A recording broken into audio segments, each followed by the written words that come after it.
항상 이렇게 세상에 요동치는 가운데 있는데, 예, 항상 신실하게, 우리 하나님은 신실하신데 우리 성도들도 신실해야 되거든요.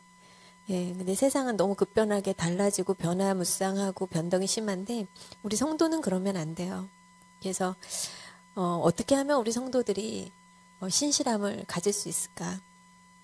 아까 우리 차욱근 권사님 기도해 주셨지만, 예, 지금 뭐 나라가 시끄럽고 어지럽고 전쟁이 뭐 언제 일어날지 모르게 예기치 않게 이렇게 전쟁이 터지기도 하고, 참 그런데 세상에서는 전쟁이 없어야 돼요. 예, 없어져야 되는데, 그런데 우리 성도들은 전쟁을 멈추면 안 됩니다. 예, 우리 성도들은 항상 내 안에서 전쟁을 해야 돼요. 군사들이 전쟁을 하지 않는다는 것은 잠들어 있다는 거잖아요. 그래서 우리 항상 평안을 구하고 우리 성도들이 평안해야 한다라고 하지만, 여러분 성도가 왜 편안한 줄 아세요? 왜 평안한지 아세요? 전쟁을 하는 성도님들만이 평안을 누릴 수 있는 거예요.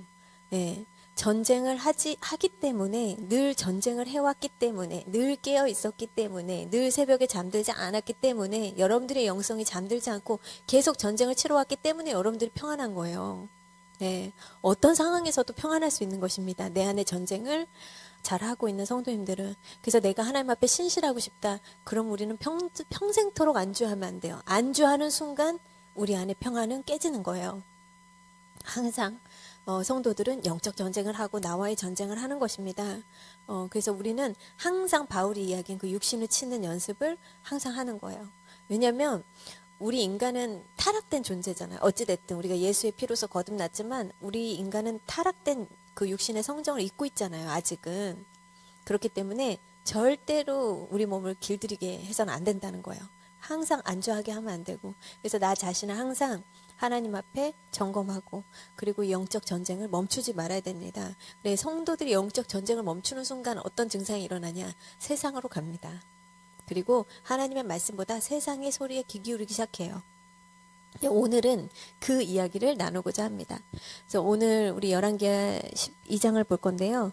제가 마음의 성전이 무너지면 모든 것이 무너진다 라는 제목으로 그렇게 은혜를 나누고자 합니다. 우리가 지난 시간은 남유다의 아하시아 왕이 죽었을 때 그의 모친 아달랴가 친족을 다 살해하고 자기가 왕이 되는 거, 그 부분을 보았죠. 그리고 왕위로 즉위하면서 제사장 그 여호야다와 그의 아내이자 딸이었던 그 누이였던 여호세바가 함께 아하시아의 아들 요아스를 몰래 성전에 감추고 6년 동안 길렀다가 요아스가 7세 때 왕으로 세우는 장면까지 우리가 묵상을 했습니다. 그렇다면 오늘은 어떤 내용이 이어질까요? 자연스럽게 그 요아스가 왕이 된 그 즉위한 그 이후의 스토리들이 좀 펼쳐지게 되겠죠. 열왕기하 12장은 굉장히 담백하게 쓰여 있어요. 그러니까 사건별로 이렇게 사건 중심으로 기록이 되다 보니까 사실 그렇게 내용이 많지 않은 것처럼 느껴지는 장이기도 합니다. 그래서 간단한 내용은 세 가지예요. 요아스가 이제 왕이 되고 나서 성전을 보수하자, 그렇게 명령을 합니다. 그래서 성전 보수 공사가 이루어진다는 거. 그 다음에 아람 왕 하사엘이 남유다를 공격하자 요아스는 성전의 보물을 하사엘에게 가져다 바칩니다. 그리고 요아스는 이렇게 두 신하들의 반역으로 인해서 살해를 당해서 안타까운 죽음을 맞이하게 되죠. 이게 끝이에요. 그래서 특별한 내용은 없어 보입니다. 그런데 우리가 열왕기하 12장을 12장만 보면은 그렇게 여겨지는데 이게 병행 본문이 역대하 24장이거든요. 그래서 역대하 24장과 그 병행 본문을 같이 보면서 보면, 아, 요아스가 왜 이런 길로 가게 됐구나, 어떤 일들이 있었구나, 그럼 좀 구체적으로 우리가 좀 살펴볼 수 있습니다. 요아스는 왕이 돼서 40년간 통치했다 이렇게 기록이 되어 있는데, 실제로 그가 7살에 왕으로 즉위한 걸 보면은 사실상 30대에 왕의 자리에서 끝난 거거든요. 그렇게 따지면은 굉장히 젊은 나이에 죽게 된 것이죠. 그래서 굉장히 젊은 나이에 통치가 마감된 것이라는 것을 볼 수 있습니다. 요아스가 이제 우리가 열왕기하 12장을 보면은 가장 먼저 성전을 보수하자, 성전을 수리하자 이렇게 명령을 하는데요. 사실상 극악무도한 그 아달랴가 7년간 통치하면서 얼마나 하나님의 성전이 방치되었을까? 이런 생각도 하게 되죠. 역대하 24장 7절 병행 본문을 가져와 봤는데 여기에 기록이 잘 되어 있더라고요. 악한 여자 아달랴의 아들들이 하나님의 전을 파괴하고, 그러니까 역시나 아달랴와 추종자들이 성전을 파괴하고 많은 성전 비품을 바알 신전으로 이동하지 않았을까, 이런 생각을 하게 됩니다. 따라서 요아스는 성전 보수를 추진했는데 이 본문을 보니까 요아스 왕이 성전 수리를 명령하고도 23년 동안 성전 수리가 이루어지질 않아요. 답답하게, 왜 이상하지 않나요? 왕이 명령을 했는데 23년 동안 성전 보수가 이루어지지 않았다라는 것이. 근데 이게 이제 여러 원인이 제기될 수 있는데, 첫 번째는 이제 성경 중심으로 이거를 보게 되면 첫 번째로는 헌금 관리의 체계에 허점이 있었던 것 같아요. 당시 그 성전 수리비는 제사장들이 각자 아는 사람들에게 직접 기부금을 걷어들이는 방식이었는데, 여러분들도 알다시피 그 기부금이라는 것이, 그리고 제사장들이 아는 몇몇에 의존했다라는 것이 사실 그 액수가 일정치도 않았을 것이고, 아무래도 그 돈이 제사장들의 기본적인 생계비에 흘러가지 않았을까, 혹은 다른 용도에 쓰이는 일도 많았을 거고, 그러니까 그 금액이 제가 생각할 때는 성전을 수리할 만큼 그렇게 여유 있게 모이지 않지 않았을까, 이런 생각도 합니다. 그리고 또 그것을 앞장서서 나서서 할 수 있는 제사장이 지정되지 않았기 때문에 누군가 리더가 일어나지 않았을 수도 있고요. 그 다음에 이제 성경은 제사장들이 헌금을 받고도 수리하지 않았음을 약간 그런 뉘앙스를 지적을 합니다. 그러니까 제사장들이 자신에게 들어오는 수입을 공적인 일에 우선적으로 사용하기보다는 자신들의 몫을 먼저 챙기려고 하는 경향이 있었을 수도 있고요. 어찌됐든 아달랴의 통치 기간 동안 사실상 하나님의 사람들은 뭐라 그럴까, 성령의 충만함이라든지 의욕이라든지 열정이라든지 이런 것들이 식고, 어쩌면 그 신앙적 종교적 껍데기와 어떤 그 형식만이 만연해 있었을 수도 있겠다. 그러니까 아달랴가 통치하는 동안은 아무래도 하나님의 사람들이 굉장히 위축돼 있고 뭐라 그럴까, 좀 정체되어 있지 않았을까, 그 신앙이. 그러다 보니까 이게 열정 있게 나서는 사람이 없었을 수도 있다, 이런 생각도 하게 돼요. 어찌됐든 간에 요아스의 이 성전 보수 명령이 23년 동안 지체가 되니까 요아스가 결국에는 해결책을 냅니다. 그것은 뭐였냐면, 일단 성전 문 앞에 궤를 두어서 한마디로 그 금고를 설치한 거예요. 그래서 백성들에게 직접 헌금하게 하는 거예요. 그런데 정해진 액수가 아니라 너희들이 이제 하나님의 성전을 보수할 건데 너희들이 원하는 만큼 각자 헌금을 해라. 그래서 제사장들의 손을 거치지 않도록 했습니다. 그리고 회계를 분리시키죠. 왕의 서기관과 대제사장들이 직접 돈을 계산해서 실제 공사를 담당하는 감독자들에게 바로 자금을 전달하는 거예요. 그런데 우리가 본문 12장 15절을 보면 또 그 은혜 받아 일꾼에게 주는 사람들과 회개하지 아니하였으니 이는 그들이 성실히 일을 하였습니다. 이건 뭐냐면, 워낙에 감독자들이 정직하게 일을 해서 이건 뭐 회계 감독이 필요가 없었다라는 거예요. 그 정도로 정직하게 일을 했다. 결국에 이런 시스템으로 전환했을 때 성전 수리가 본격적으로 진행이 되고 결국엔 아주 신속하게 완료가 될 수 있었습니다. 우리가 역대하 24장 10절 병행 본문을 보면 모든 지도자들과 백성들은 기쁜 마음으로 돈을 가져와 그 헌금함이 차고 넘칠 때까지 던져 넣었다. 여러분, 역대하 지금 그 8절부터 10절 기록상 성전 회복은 사실상 백성들의 기쁨으로 이루어진 것임을 우리가 알 수 있습니다. 여러분, 하나님이 기뻐하시는 건 뭘까요? 우리가 이 본문을 봤을 때 하나님이 기뻐하시는 건 자발적인 거, 기쁨으로 드리는 거, 정직하게 드리는 거, 성실하게 드리는 거예요. 하나님이 이것을 원하신다는 것을 알 수 있습니다. 이것은 뭐냐, 큰 능력보다, 큰 재능보다 하나님의 일을 세워나가는 이 동력이 되는 것이 바로 이런 부분이라는 거예요. 그래서 우리가 믿는 자들이 사실 하나님의 일을 자발적으로 기쁨으로 헌신할 때 우리에게도 기쁨이 되고 하나님에게도 기쁨이 되고 기적이 일어나고 하나님의 나라와 일들이 그때서야 추진이 된다는 거예요. 신앙의 회복도 마찬가지입니다. 뭐든지 강요로 되지 않아요. 그래서 기쁨 없는 헌신, 억지스러운 봉사, 의무적인 예배, 이것은 오래 가지 않는다는 거예요. 그러니까 하나님이 기뻐하시는 것은 자발적인 사랑의 헌신이고 하나님의 기적 또한 우리의 중심에 따라 일어납니다. 이게 23년을 지체하잖아요. 저는 하물며 사람의 일도 마찬가지지만 하나님의 일은 더더욱이 형식적인 것은 아무 의미가 없다. 저는 그렇게 생각합니다. 어찌됐든 성경을 볼 때 그리고 제 경험상 하나님은 분명한 사실은 우리가 억지로 하는 모든 것은 원치 않는다는 거예요. 제가 그것을 깨달았습니다. 그러니까 오늘 이 성전 보수 명령했는데 23년간 지체되잖아요. 이 제사장들은 누구도 적극적으로 나서는 사람이 없었어요. 그런데 여러분, 이렇게 자발적이지 않고 명령에 의한 것은 어떤 것을 느끼죠?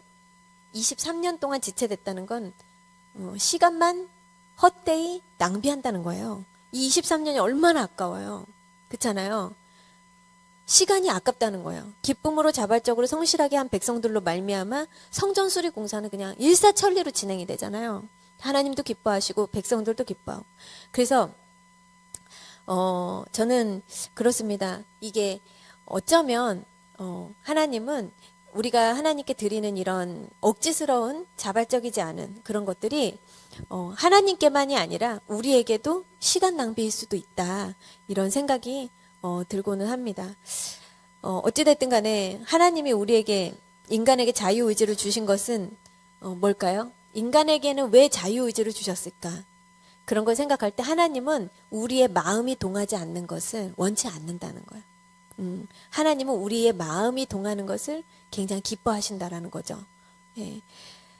그래서 우리가 오늘도 기억할 것은 하나님의 일은 자발적으로 기쁨으로 정직하게 성실함으로 그렇게 하는 것이 하나님께서 기쁨으로 흠양하시는 그런 예배가 된다. 이런 걸 나누고 싶습니다. 남유다는 영적인 성전이나 하나님의 성전 건물이나 모두 한편 상황이었을 거예요. 아달랴의 통치 기간 동안. 그래서 요아스가 사실 성전을 수리 보수한다는 의미는 영적으로 무슨 의미를 가질까요? 우리는 오래된 집을 보면 벽이 갈라져 있다면 그 집은 오래 관리하지 않은 집이구나. 이렇게 느낄 수 있고 또 그 집의 상태를 통해서 그 집주인이 어떻게 살았는가 그것을 우리가 대충은 알 수 있죠. 근데 신앙도 마찬가지예요.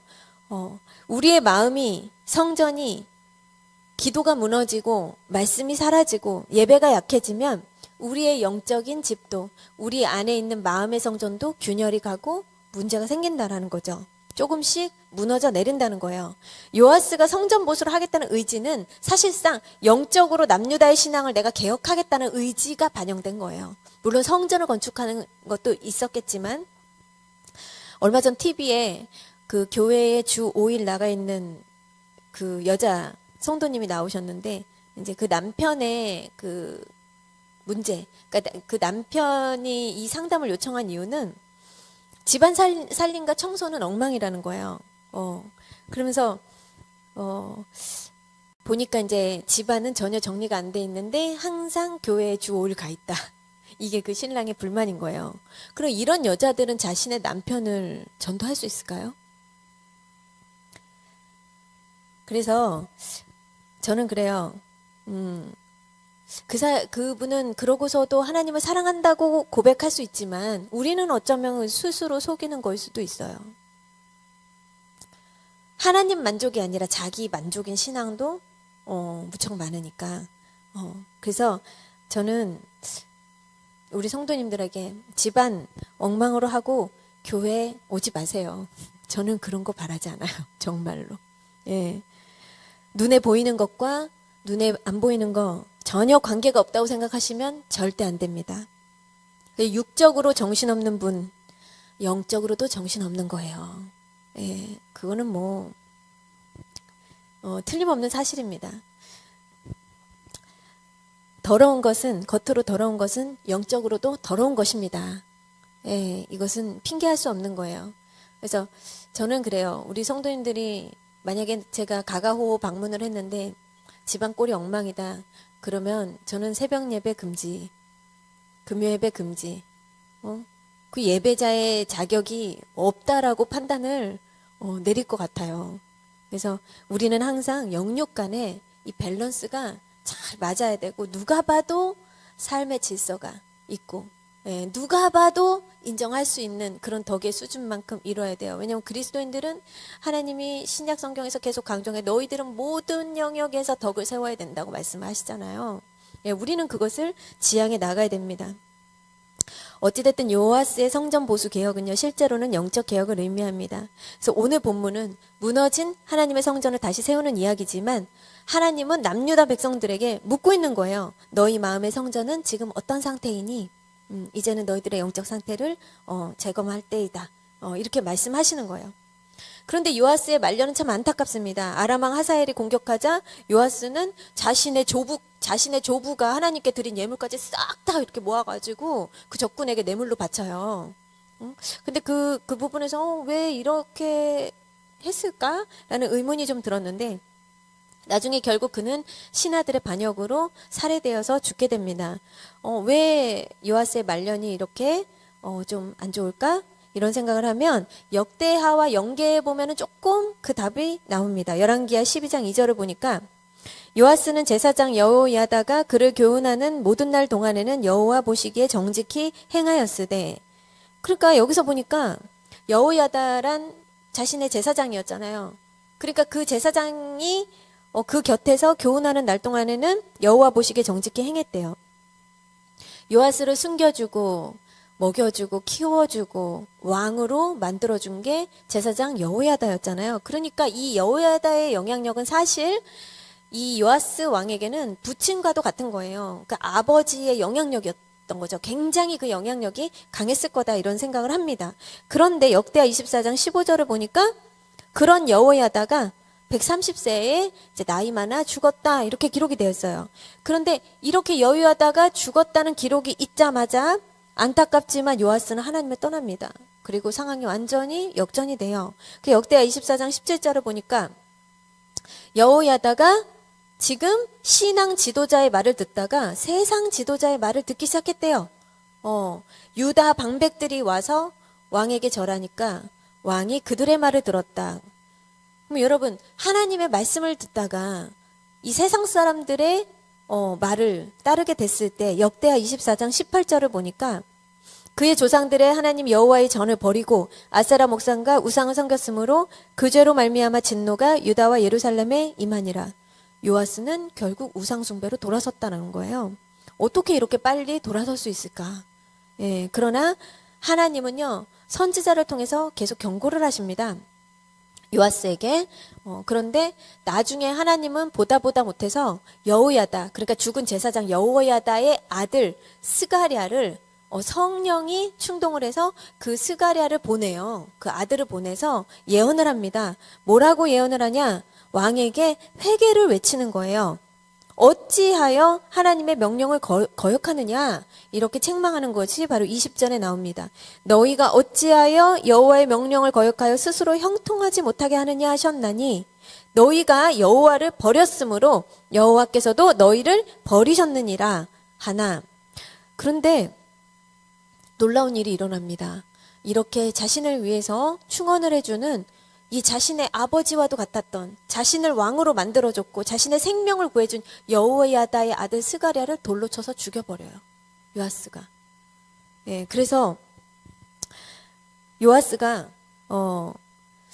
이렇게 은혜를 잃어버린 인간이 되어버립니다. 어떻게 이렇게 빨리 이렇게 변할 수 있을까?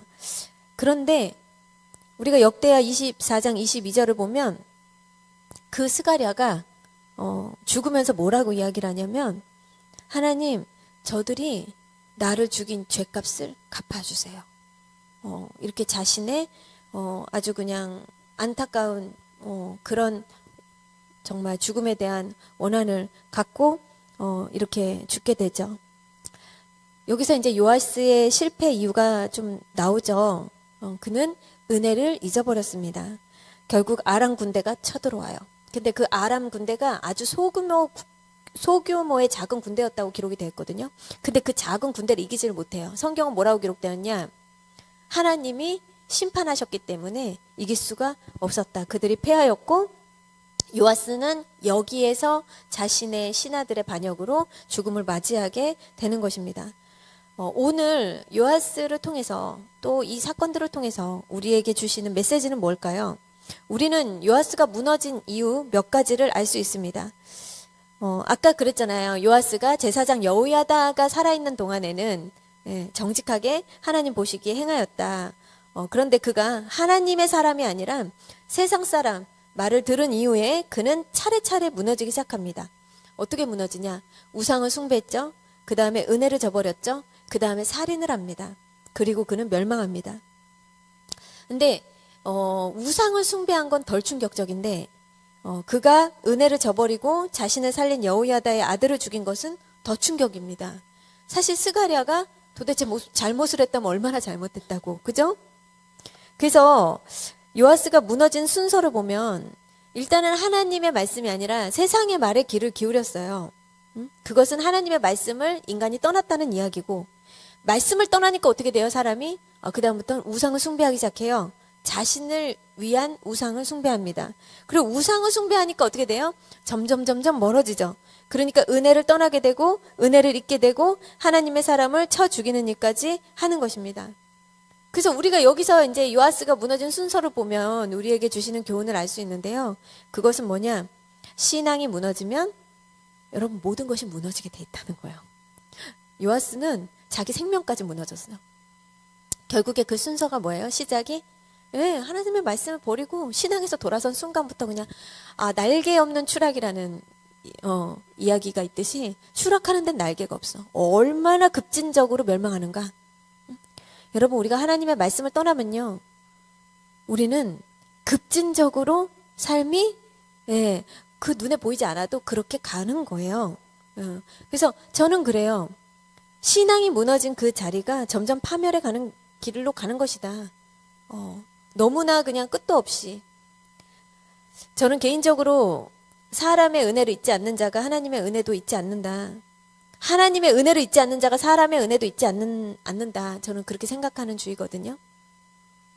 근데 그게 성경에 다 있는 말이에요. 우리가 요한일서 4장 20절을 보면은 뭐라 그래요? 누구든지 하나님을 사랑하노라 하고 그 형제를 미워하면 이는 거짓말하는 자니 보는 바 그 형제를 사랑하지 아니하는 자는 보지 못하는 바 하나님을 사랑할 수 없느니라. 보이는 형제를 사랑하지 않는 자는 하나님을 사랑할 수 없대요. 근데 사람에게 베푸는 은혜와 사랑과 하나님께 향한 마음은 저는 별개가 아니다. 이것을 본문이 말해주고 있다고 생각합니다. 사람과의 관계에서 은혜를 모르고 사랑을 베푸지 못하는 사람은 영적인 하나님과의 관계에서도 진실할 수 없으면 너무 당연한 이치가 아닌가. 저는 그렇게 생각을 하고, 또 여러분 잘 아시는 룻기에는 어때요? 룻기에는 헤세드라는 말이 반복되는데 이 헤세드는 은혜라는 말이에요. 그 은혜라는 단어가 반복이 되는데 여러분 보아스가 룻에게 베푼 그 친절은 룻이 시어머니 나오미에게 보여준 충성, 그러니까 즉 사람에게 대한 은혜의 보답이기도 했거든요. 또 뿐만 아니라 성경은 은혜의 수직적 차원, 그러니까 하나님과 사람, 그리고 수평적 차원, 사람과 사람이 십자가처럼 연결되어 있습니다. 그러니까 하나님께 은혜를 모르는 자가 어떻게 사람의 은혜는 알 것이며, 그렇죠? 이 수직과 수평적 관계가 분명히 있는데 이것은 이웃과의 사랑이고 하나님과의 사랑이에요. 이것은 다 하나입니다. 결코 분리되지 않아요. 그럼 하나님을 사랑하노라 하면서 이기적이고 영혼을 사랑하지 않는 자들은 그는 하나님 앞에 거짓말하고 있다. 그것은 성경에서 이야기를 하는 것입니다. 그래 하나님의 은혜를 잊는 자는 사람을 결국 수단으로 여기고 이기적으로 변하기 쉽다라는 것이죠. 요아스의 비극은 이것입니다. 은혜를 잊었다는 거죠. 그래서 우리는 기억해야 돼요. 하나님이 나를 살리신 은혜, 하나님이 나를 용서하신 은혜, 하나님이 나를 붙드신 은혜, 그 은혜를 잊는 순간 신앙은 무너져요. 여러분 결국적으로 말하면 우리가 왜 사랑하지 못해요? 우리가 왜 원수를 사랑하지 못하고 왜 우리가 용서하지 못해요? 원수는커녕 우리 집안에 있는 마누라도 용서 못하고 아내도 용서 못하고 나를 가르친 스승도 용서 못하고 같이 신앙생활 교회에서도 서로 용서를 못하잖아요. 그렇잖아요. 그게 왜 그래요? 결국에 하나님의 은혜가 내 안에 충만하지 못한 거예요. 내가 하나님 앞에 용서받은 사실, 사랑받은 사실, 값없이 거저받은 은혜, 이것을 우리가 잊게 되면 우리는 절대 사랑할 수 없고 용서를 할 수 없는 거예요. 또한 이 본문은 우리 곁에 누가 있느냐는 우리 신앙에 아주 결정적인 영향은 끼치지만 동시에 그럼에도 불구하고 믿음은 빌려 쓰는 것이 아니라는 것을 우리가 본문을 통해서 알 수 있습니다. 남편의 신앙이 내 신앙 될 수 없고 부모의 신앙이 내 신앙 될 수 없고 내 어머님 아버님의 신앙이 내 신앙이 될 수가 없어요. 우리 목사님의 신앙, 교회의 신앙이 내 신앙이 될 수 없는 거예요. 결국에는 우리는 각자 내가 하나님을 만나야 되는 거예요. 그래서 그가 가진 것은 여호야다의 신앙이었지 본인의 신앙은 아니었어요. 그러니까 우리가 그 신앙을 끝까지 가져가는 것은 내가 하나님을 만나야 돼. 어느 정도까지는 나를 견인해 줄 수는 있어요. 그런데 오늘 요한스를 보면 알지만 여호야다 죽고 나니까 그냥 하염없이 무너지잖아요. 그러니까 결국 신앙은 우리가 끝까지 승리하기 위해선 우리는 나의 하나님이 있다라는 거예요. 그러니까 본문을 통해서 하나님이 우리에게 질문하시죠. 너의 믿음은 누구에게 붙어 있는가? 예수 그리스도냐 아니면 사람이냐? 사람에게 붙어 있습니까? 환경에 붙어 있습니까? 하나님께 붙어 있습니까? 물론 우리는 동역자와 지도자와 교회와 가족들의 도움을 받아야 되고 이들 가운데 붙어 있는 것은 사실상 매우 중요합니다. 그리고 우리가 요한스를 통해서도 볼 수 있듯이 굉장한 영향력을 끼쳐요. 중요하지 않은 것은 아니에요. 그러나 어떤 목사님이 성도들을 내가 아니면 신앙생활을 못하도록 그렇게 가르친다면 그건 이단이에요. 그래 이단의 특징이 뭐예요? 오로지 그 권위 있는 그 지도자의 카리스마로 끌고 가잖아요. 그게 이단이잖아요. 그러니까 그 교주가 죽고 나면 그게 다 흔들리는 거예요. 그런데 우리가 이제 주의 종들을 볼 때 내가 하나님을 의지하는 것이 아니라 내가 이 목사님을 의지하고 하나님을 사랑하는 게 아니라 이 목사님을 하나님처럼 숭배하고 그렇게 만드는 주의 종은 다 하나님의 종이 아닐 가능성이 높다라는 거예요. 나를 떠나서도 성도들이 내가 가르쳐준 그 가르침을 가지고 살아갈 수 있도록 그렇게 계속 성도들을 길러주고 먹이고 양을 치는 것이 진정한 목자인 것이죠. 그래서 오늘 본문이 말해주듯이 우리가 하나님께 붙어 있을 때 우리의 믿음은 결국 끝까지 가는 거예요. 끝까지 승리하는 신앙은 사람이 아닌 하나님을 바라볼 때입니다. 그래서 신앙은 출발이 아니라 출발은 누구든지 할 수 있는 것이고 우리가 성경에서 말하는 신앙은요 끝이 중요하다고 계속 이야기를 하고 있어요. 끝이 중요하다. 처음에 아무리 잘해봐야 소용이 없습니다. 요즘에 우리 무너지는 한국의 저명한 아주 유명한 목사님들의 말년이 너무 안타깝죠. 네, 그동안 너무 애쓰시고 우리 한국교회를 위해서 공헌하신 분들이신데 마지막이 좋지 않으니까 씁쓸하고 많은 성도들이 실족하고 낙심하고 있는 것입니다. 이것은 굉장히 안타까운 일인데 우리는 그분들을 비난할 게 아니에요. 저도 마찬가지예요. 저도 나이 70 먹고 80 먹고 그렇게 이상해질 수도 있는 것이잖아요. 여러분 우리에게 하나님이 주시는 경각을 깨닫는 거예요. 저분들을 통해서 우리가 정죄하고 비난하는 게 아니라 우리의 신앙을 다시 한번 돌아봐야 되는 거예요. 그리고 경각심을 갖는 것이죠. 무엇이냐? 신앙은 끝까지 깨어 있어야 된다는 것입니다. 하나님은요, 그래서 우리에게 너희가 두렵고 떨림으로 구원을 이루어 가라. 구원 받았다. 그게 아니라 구원을 이루어 가라. 그러니까 그 단회성이 아니라 이 뭐라 그럴까? 성도들의 신앙을 점진적인 것으로 표현을 하고 있어요. 이 성경은. 그것은 끝까지 안심할 일이 아니라는 거예요. 안주하지 말라. 신앙이라는 것은 안주해서도 안 되고 안심해서도 안 되고 끝까지 두려움과 떨림으로 오직 그것뿐이라는 거예요. 신앙은. 그런데 출발하는 신앙은 얼마나 많습니까, 여러분? 여러분도 아시다시피. 그런데 끝까지 견디는 자, 그리고 끝까지 인내하는 자는 드물기 때문에 성경에 기록이 돼 있잖아요. 끝까지 견디는 자라야 구원을 얻으리라. 그래 출발은 중요하지 않다. 그러니까 이렇게 출발보다 끝까지 이기는 신앙을 갖기 어렵기 때문에 성경에선 나중된 자 먼저 되고 먼저 된 자 나중된다 이렇게 표현을 하는 것입니다. 출발 신앙은 많은데 끝이 좋은 그리고 끝까지 이루는 신앙이 흔치 않다는 것입니다. 그래서 요아스는 시작은 좋았지만 끝은 비극이었다. 그러나 하나님은 끝까지 충성된 자를 찾으신다. 이렇게 말씀하고 계십니다. 말씀을 맺겠습니다. 요아스는 성전 재건의 의지, 무너진 유다 신앙의 회복의 의지는 있었던 것인지 모르겠으나 결국 성전 보수에는 성공하지만 자신 안에 있는 성전 보수에는 실패했습니다. 저는 오늘 말씀의 제목을 그래서 마음의 성전이 무너지면 모든 것이 무너진다라고 지었는데 결론은 어찌 보면 심플해요. 저는 그래요.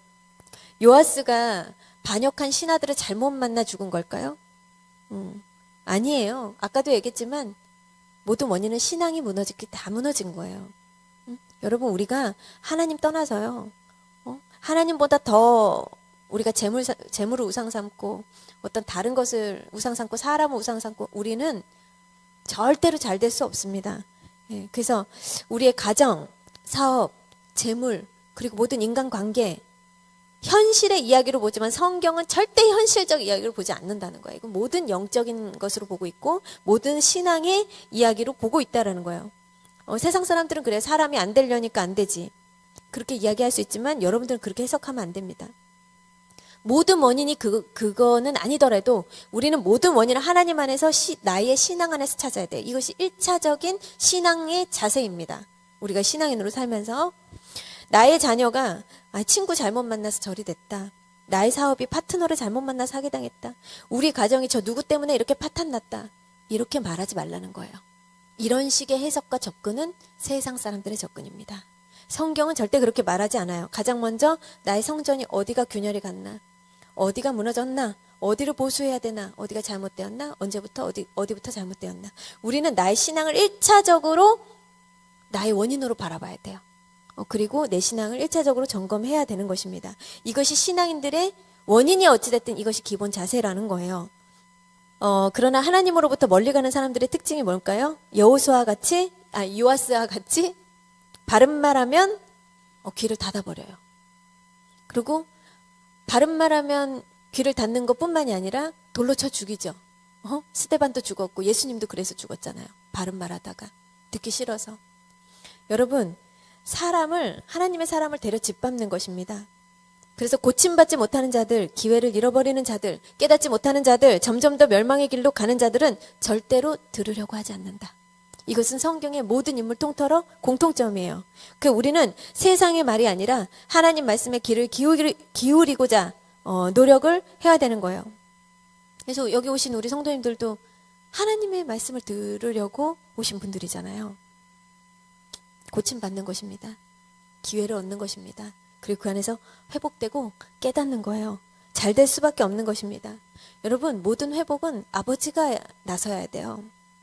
여러분, 세상에서 이렇게 전쟁 나고 하지만 그 전쟁의 주권자는 하나님께 있다라는 거 우리가 너무 잘 알잖아요. 우리 성경의 모든 전쟁과 헤렘이 그 얘기잖아요. 모든 인간의 발발한 모든 전쟁 위에도 하나님이 계시잖아요. 자정하고 계시잖아요. 여러분, 오늘 하나님은 우리에게 말씀하세요. 무너진 성전을 다시 세우라. 우리 가정의 성전, 우리 마음의 성전, 우리 교회의 성전. 그래서 하나님은 다시 세우기를 원하시는 것입니다. 기도가 회복되면 예배가 살아나고, 예배가 살아나면 인생이 살아나고, 청소부터 우리가 안팎으로 해야 되는 것입니다. 여러분, 삶의 모든 흐트러진 질서를 다시 세우면 하나님의 은혜와 축복의 기운이 들어오는 거예요. 그리고 우리가 연초에도